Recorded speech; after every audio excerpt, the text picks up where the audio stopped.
Hey guys, Diane here, and today I'm going to be doing a spoiler-free review of The October Boys by Adam Millard, so stick around and we'll get to it.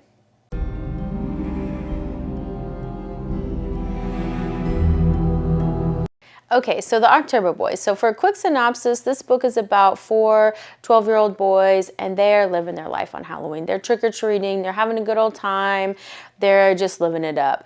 And as they're trick-or-treating, they hear kind of like this tune in the background. They're like, is that an ice cream truck? So long story short, the ice cream truck comes, catches up with them, and kidnaps one of the boys.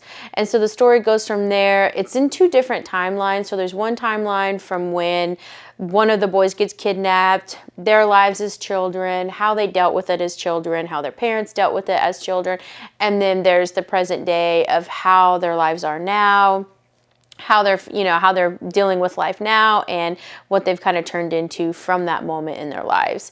And this book was about 250 pages. Oddly enough, I would say I didn't feel like it was long enough. I felt it was a little crammed. I felt like it could have been longer. The pacing was really good. It was a pretty fast-paced book. I finished it within a few days. This was on my Halloween TBR, which I will link. And I was so excited about this book. So I really kind of flew through it. And it's, like I said, it's pretty fast-paced. You're not going to need a whole lot of to get through this book. As far as characters go, I felt like the characters were, I felt like I wanted more. Like, there were some good characters, but they didn't really feel very, they were separate, they had different names, they had different lives and things, but I felt like deep down inside, like they were all the same. Like, I just felt like there wasn't as much thought into each different character as I would have liked. So I felt a little gypped in that aspect, to where, I didn't feel a whole lot towards them. I wasn't too worried about anybody. I just was kind of like, just along for the ride, I guess. And even with the two storylines, I didn't feel like the timeline when they were, young boys and their friendship and all that, I didn't feel like there was enough time spent there. So I wasn't too invested in them as children. Just a little comparison, to it when they're as kids and you get the strong bond, you get everybody's life, I don't need a 700-page book to do that. And I've seen it done in less time and a lot less time. But so I just felt like that was kind of lacking, to where I didn't feel super invested in the children, because I didn't really feel like I really knew them that well. I didn't even feel like their camaraderie was really that tight to justify what happened, So that part I felt was a little lacking. Even as adults, they kind of felt like, I didn't really care for their characters as adults either. The character development was a little lacking for me. For standout moments, there were some good scary parts. There were some really creepy, ominous things happening. It's a creepy ice cream man, and you're kind of going between, is this a real person, or is this, something from another dimension? So, I always like that kind of timeline, or I like that trope in books where you're really trying to figure out, is this supernatural, or is this, some psycho pervert?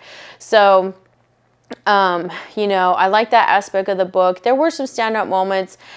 I don't really remember there being a whole lot of twists, and I just read this, so if there's twists in this, you'll have to tell me, because I don't remember any. So I did enjoy this book. I enjoyed the atmosphere. I enjoyed that it happened on Halloween. I enjoyed, the ice cream man. I enjoyed the aspect of trying to figure out if it's supernatural or not. I will admit that there was some missing to this. I felt like the ending could have been longer. It was literally like 20 pages. It felt like 20 pages. I think it was like 20 pages. And I felt like you build up to this ominous person, this ominous thing, and then all of a sudden it's like, oh, okay. So the ending I felt was a little lacking. I didn't mind the ending. I just kind of wish that it had a little more detail, I guess. And so I guess in conclusion, I just felt like there was a little something missing. I didn't feel the camaraderie with the kids. I just felt like there was some depth that was kind of missing to this book. I would probably give this maybe a 7. It's not something that I was super excited about. I did get through it pretty fast, because it was a fast read. It was fast paced, and there were some really fun parts to it. But as far as you know, diving deep and feeling connected, that there was none of that in this book. But as a fun Halloween read, this, you know, and that's really what I was going in expecting, and that's what I got. It's a fun Halloween read, and you know, that's where it stops. So this was on my Halloween TBR. So, you know, if you read this, you know, let me know how you felt about it. If you're a little disappointed like me or not, or if it exceeded your expectations, you know, just hit me up in the comments and let me know, and hit that like and subscribe button, and we'll see you next time.